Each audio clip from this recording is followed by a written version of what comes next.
আসসালামু আলাইকুম। অবিরাম বাংলার সংবাদে সবাইকে স্বাগত জানাচ্ছি আমি ওয়াহিবা রাইয়ান। শুরুতেই বিআরবি কেবল সংবাদ শিরোনাম। ভারত বিরোধিতার নামে আন্দোলনের ইস্যু খুঁজে বিএনপি ভুল পথে হাঁটছে মন্তব্য ওবায়দুল কাদেরের। তরুণদের আওয়ামী লীগে যোগদানের আহ্বান। আন্তর্জাতিক মানদণ্ড না মেনে সমুদ্রপথে জাহাজ চলাচলের অভিযোগ নাবিকদের। পরিস্থিতি মোকাবেলায় যথাযথ নিরাপত্তা নেওয়ার পরামর্শ সংশ্লিষ্টদের। শুনছিলেন বিআরবি কেবল সংবাদ শিরোনাম। এখন বিস্তারিত সংবাদ। ভারত বিরোধিতার নামে যারা আন্দোলনের ইস্যু খুঁজছে তারা ভুল পথে হাঁটছে বলে মন্তব্য করেছেন আওয়ামী লীগের সাধারণ সম্পাদক ওবায়দুল কাদের। আওয়ামী লীগের ৭৫তম প্রতিষ্ঠা বার্ষিকী উপলক্ষে রাজধানীর মানিক মিয়া এভিনিউয়ে ঢাকা উত্তর সিটি কর্পোরেশন আয়োজিত সাইকেল র্যালির উদ্বোধন করে তিনি একথা বলেন। এ সময় তরুণদের আওয়ামী লীগে যোগদানের আহ্বান জানান দলের নেতারা। আরও জানাচ্ছেন মুস্তাফিজুর রহমান।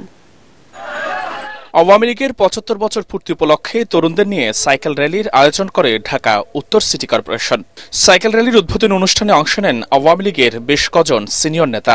এ র্যালির উদ্বোধন করেন দলের সাধারণ সম্পাদক ওবায়দুল কাদের।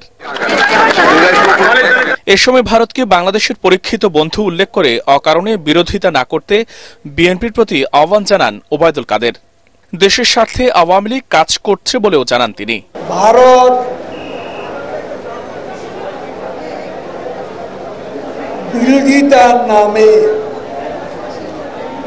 আজকে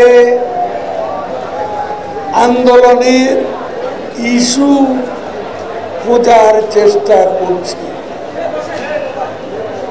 তারা আবারও ভুল পথে হাঁটছে। ভারত আমাদের ৭১-এর পরীক্ষিত বন্ধু।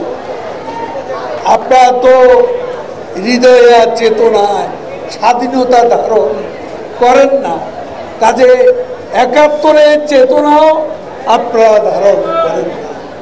আমরা যা করি বঙ্গবন্ধুর কন্যা বাংলাদেশের স্বার্থেই করেন। এ সময় তরুণদের আওয়ামী লীগের পতাকা তলে আরো বেশি করে আসার আহ্বান জানান দলের নেতারা। আমি তরুণ সমাজকে বঙ্গবন্ধুর আদর্শে শেখ হাসিনার নেতৃত্বে আওয়ামী লীগে যোগদানের আহ্বান জানাচ্ছি। সাইকেল র্যালিটি মানিক মিয়া অ্যাভিনিউ থেকে মিরপুর হয়ে ধানমন্ডির ৩২ নম্বরে গিয়ে শেষ হয়। পরে জাতির পিতার প্রতিকৃতিতে ফুল দিয়ে শ্রদ্ধা জানানো হয়। মুস্তাফিজুর রহমান, এটিএন বাংলা, ঢাকা। আন্তর্জাতিক মানদণ্ড না মেনেই বেশিরভাগ জাহাজ সমুদ্রপথে চলাচল করছে বলে অভিযোগ করেছেন নাবিকরা। নিরাপত্তার জন্য আর্ম ফোর্সের সহায়তা নেয়ার পরামর্শ সমুদ্র পরিবহন অধিদপ্তরের কর্মকর্তাদের। পরিস্থিতি মোকাবেলায় সক্ষম করে তুলতে নাবিকদের প্রশিক্ষণ দেওয়া হবে বলে জানিয়েছেন সংস্থাটির মহাপরিচালক মিজান শাহজাহানের রিপোর্ট। ১২ মার্চ সোমালিয়ান জলদস্যুদের কবলে পড়ে বাংলাদেশের পতাকাবাহী জাহাজ এমবি আবদুল্লাহ। মুক্তিপণ দিয়ে ৩২ দিন পর মুক্ত হন ২৩ নাবিক। সরকারি ৮টি সহ শখানেক বাংলাদেশি জাহাজ আন্তর্জাতিক নৌপথে পণ্য আনা নেওয়া করে। এমবি আবদুল্লাহ নাবিক এবং তাদের পরিবারের সদস্যদের আতঙ্ক কেটে গেলেও আন্তর্জাতিক নৌরুট কি নিরাপদ হয়েছে? এরিয়াটা নির্ধারণ করা আছে কতটুকু এরিয়া রিস্কি। সেখানে সামনে এবং পিছনে এবং সাইডে বিভিন্ন দেশের নৌবাহিনীর জাহাজগুলো এই বাণিজ্যিক জাহাজগুলোকে স্কট করে এই নিরাপদ এরিয়া তারা নিয়ে যান। নাবিকরা বলছেন বাংলাদেশের জাহাজ মূলত এশিয়া আফ্রিকায় চলাচল করে, তাই আফ্রিকায় যেতে চাইলে সোমালিয়ার ঝুঁকিপূর্ণ এলাকাটি এড়িয়ে যাওয়া সম্ভব নয়। অন্যদিকে ইউরোপ আমেরিকা যেতে ওই স্থানটি এড়িয়ে গেলে প্রায় ৫,০০০ কিলোমিটার ঘুরে যেতে হবে।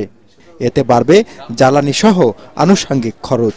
আমাদের যে আইএমও গাইডলাইন আছে ওই গাইডলাইন অনুযায়ী যে সেফটি সিকিউরিটি ফলো করতে ওটা ফলো করতে হবে 100%, then you can come up. Gulf of Aden এবং ওয়েস্ট আফ্রিকার যে আপনার অংশটা, এই অংশটাই মূলত হাই রিস্কের এরিয়াগুলোর মধ্যে সবচেয়ে হট জোন। জাতিসংঘের শান্তিরক্ষী মিশন সোমালিয়ার যে জলদস্যু বাহিনীর বিরুদ্ধে ক্ষুদ্র একটা অ্যাকশন নিয়ে যায়, এটা সম্পূর্ণভাবে এটা নির্মূল হবে। আবদুল্লাহ জিম্মির পর নাবিকদের নিয়ে নতুন করে চিন্তা ভাবনা করছে সমুদ্র পরিবহন অধিদপ্তর। সংস্থাটির মহাপরিচালক বলেন, পরিস্থিতি মোকাবিলায় সক্ষম করে তুলতে উদ্যোগ নেওয়া হচ্ছে। নাবিক এবং অফিসারদের যে সাহস বৃদ্ধির জন্য যেই পদক্ষেপ নেওয়া প্রয়োজন, সেজন্য আমরা কিছু কিছু বিষয় প্র্যাকটিক্যাল ওরিয়েন্টেড ট্রেনিং প্যাকেজে আনবো বলে আমরা এটা নিয়ে কাজ করছি। সমুদ্রপথে আন্তর্জাতিক গাইডলাইন মেনে চললে বিপদের আশঙ্কা অনেকটাই কমে যাবে বলে মনে করেন মাকসুদ আলম। মিজান শাহজাহান, এটিএন বাংলা, ঢাকা।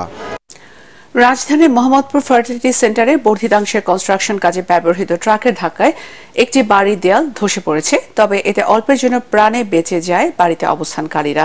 বৃহস্পতিবার রাতে ইট বোঝাই ট্রাকটি মালামাল রাখতে গিয়ে বাড়ির দেয়ালে সজোরে ধাক্কা দেয়। এছাড়া বিগত সময়ে ওই রাস্তার দুটি বাড়ির দেয়াল ও ড্রেনেজ লাইন ভেঙেছে এইসব ট্রাক। প্রতিদিন বিকেল থেকে সারা রাত কনস্ট্রাকশন কাজ চলমান থাকে। এতে বালি, ইট, রোড, রেডিমিক্স এর ট্রাক যাতায়াতের জন্য হাসপাতালটির পেছনে আবাসিক এলাকায় স্থানীয় বাসিন্দাদের মতামত উপেক্ষা করেই করা হয়েছে গেট। ফুটপাত সহ নষ্ট করা হয়েছে রাস্তা। একদিকে কনস্ট্রাকশন কাজে শব্দ দূষণ, অপরদিকে রাত বিরাতে গাড়ির হাইড্রোলিক হর্নে অসহ্য যন্ত্রণা পোহাচ্ছেন এলাকাবাসী। শিশু ও বয়স্করা শব্দ দূষণে অসুস্থ হয়ে পড়ছেন। এলাকাবাসী বলছে, বারবার অভিযোগ করা হলেও কোনো ব্যবস্থা নিচ্ছে না মোহাম্মদপুর ফার্টিলিটি সেন্টারের কর্তৃপক্ষ। এইটুকু ওয়াশরুম কেউ না কেউ থাকে, কেউ কাপড় ধোয়, কেউ গোসল করে, কেউ জরুরি কাজ সারে, যাই হোক। তো এমন একটা ঘটনা ঘটলো যে নিশ্চিত কেউ থাকতে পারতো। এটা কিন্তু একটা আবাসিক এরিয়া, ঠিক আছে। ওদের কিন্তু সামনে একটা মেন গেট আছে, এই জায়গায় কিন্তু ওদের গেট করার কিন্তু কথা না। ওরা এখানে গেটও করছে, প্লাস সিটি কর্পোরেশনের ফুটপাথটা বেআইনিভাবে দখল করে দেখেন ওরা অনেক বড় একটা করে এখানে আপনার যাতায়াতের ব্যবস্থা করছে। ড্রেনটা ভাঙছে, দেখেন আমার বাসার ভিতরে ড্রেনের পানি ঢুকতেছে, পুরো বেশে আছে পানি। আর আজকে তো এরকম ভাবে ভাঙছে, আমরা সব ঘরের থেকে দৌড়ে আসছি। সারা রাত কাজ হয়, তারপরে যে আজকে এই ওয়ালটা ভাঙলো, কদিন আগে এখানে ভাঙছে। সারা তুই যে ঢালাই মেশিনে কাজ, রড কাটার আবার শব্দ, মানে আমরা ঘুমাতে পারি না। বড় বড় যে সিমেন্টের গাড়িগুলো আসে, সেগুলো রাত বিরাত্রে আসে। যমুনার পানি কমে আসার সাথে সাথে জামালপুরে মাদারগঞ্জে দেখা দিয়েছে নদী ভাঙ্গন। গত এক সপ্তাহে নদী গর্ভে বিলীন হয়েছে পাকরুল গ্রামের শতাধিক বসতভিটা সহ ফসলি জমি। ঝুঁকিতে রয়েছে নদী তীরবর্তী ফসলের মাঠ, জনবসতি। স্থানীয়দের অভিযোগ, বাঁধ না থাকায় প্রতি বছরে নদী ভাঙ্গনের নিঃস্ব হচ্ছে শত শত পরিবার। জামালপুর থেকে লুৎফর রহমানের রিপোর্ট, জানাচ্ছেন আসিফুর রহমান সাগর। যমুনার ভাঙনে বিলীন হচ্ছে জামালপুরের গ্রামের পর গ্রাম। পানি হ্রাস পাওয়ার সাথে সাথে ভাঙনের তীব্রতা আরও বেড়েছে। প্রতিনিয়ত নদীর পাড় ভেঙে আছড়ে পড়ছে যমুনার বুকে। নদীর গর্ভে হারিয়ে যাচ্ছে যমুনা তীরবর্তী শত শত পরিবারের স্বপ্ন। মাদারগঞ্জ উপজেলার চর পাকেরদহ ইউনিয়নের পাকরুল এলাকা চলে গেছে যমুনার গর্ভে। বসতভিটা হারানো পরিবারগুলোর কারো কারো ঠাঁই হয়েছে খোলা আকাশের নিচে। নদী ভাঙ্গে খুব অভাবী ইয়াত পেরে আছি, দেহার মতো কেউ দেহে না, খুব কষ্ট। এই যমুনা নদী অনেক বসত বাড়ি ভাঙে নিছে, স্কুল আছিল, মাদ্রাসা আছিল, সবকিছু আঙ্গুর ভেঙে নিছে। যার নদী বাড়ি ভাঙছে সেই কিন্তু বেদনা জানে, অন্য কেউ জানে না ভাই। ক্ষতিগ্রস্তরা জানান, নদীর পাড় রক্ষায় স্থায়ী বাঁধ নির্মাণ না করায় প্রতি বছর পাকরুল এলাকার মানুষ নদী ভাঙনের শিকার হচ্ছেন। ভাঙন ঠেকাতে তাই দ্রুত বাঁধ নির্মাণের দাবি ক্ষতিগ্রস্তদের। সরকারের থেকে অনুমতি জানাই নদীটা বেরি বান্ধে সারাঙ্গের মনে এই জায়গা যে এটা ভাঙ্গা কত দূর যাবো এখন নির্ধারিত নেই। এদের পানি বলবো আবার ভাঙবো, এই ভাঙ্গন আর আমার ঘর পড়া একসাথে হবো। এখন বস্তার 2 টাকা আসে, যদি ফেলাই 100 নিয়ে দেব 500। ভালোভাবে একটা পাইলিং দিলে আমাদের খুবই উপকার হতো এবং আমরা এখানে স্থায়ীভাবে বসবাস করতে পারতাম। জামালপুর পানি উন্নয়ন বোর্ড জানায়, চর পাকরুল এলাকায় ভাঙন প্রতিরোধে স্থায়ী বাঁধ নির্মাণে একটি প্রকল্প হাতে নেওয়া হয়েছে। প্রকল্পটি অনুমোদন হলে দ্রুত কাজ শুরু করা হবে। যমুনা নদীর ভাঙন হতে রক্ষার্থে আমরা ইতিমধ্যে একটি প্রকল্প দাখিল করেছি। এই প্রকল্পটি অনুমোদন হলে আমরা এই এলাকায় 1500 মিটার অংশে স্থায়ী তীরবর্তী রক্ষা কাজ করতে পারব। যমুনার ভাঙন প্রতিরোধে সরকার দ্রুত পদক্ষেপ নেবে এমন প্রত্যাশা নদী তীরবর্তী মানুষের। Bureau report, ATN Bangla. এখন পার্টেক্স খেলার খবর।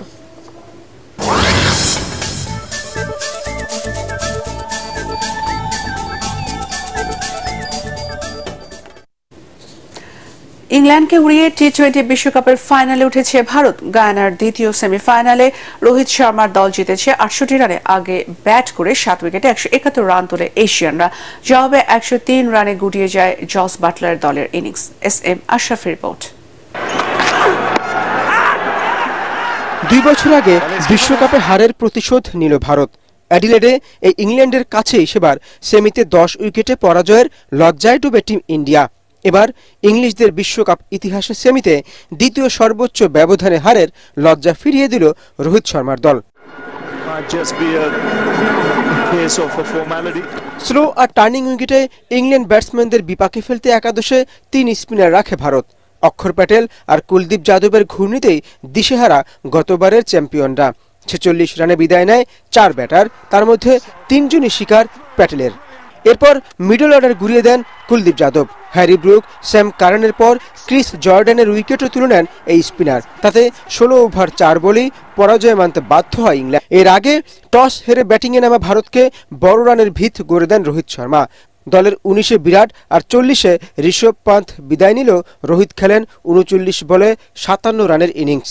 এরপর সূর্যকুমার যাদবের 47, হার্দিক পান্ডিয়ার 23 রানের ছোট ক্যামিও ভারতকে এনে দেয় 171 রানের পুঁজি।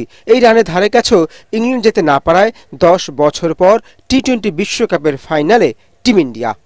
S M Ashraf, ATN Bangla. শেষ করার আগে বিহাবি কেবল সংবাদ শিরোনাম আরো একবার।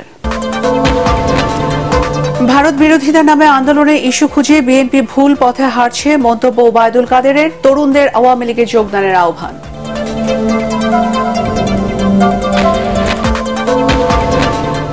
আন্তর্জাতিক মানদণ্ড না মেনেই সমুদ্রপথে জাহাজ চলাচলের অভিযোগ নাবিকদের। পরিস্থিতি মোকাবেলায় যথাযথ নিরাপত্তা নেওয়ার পরামর্শ সংশ্লিষ্টদের।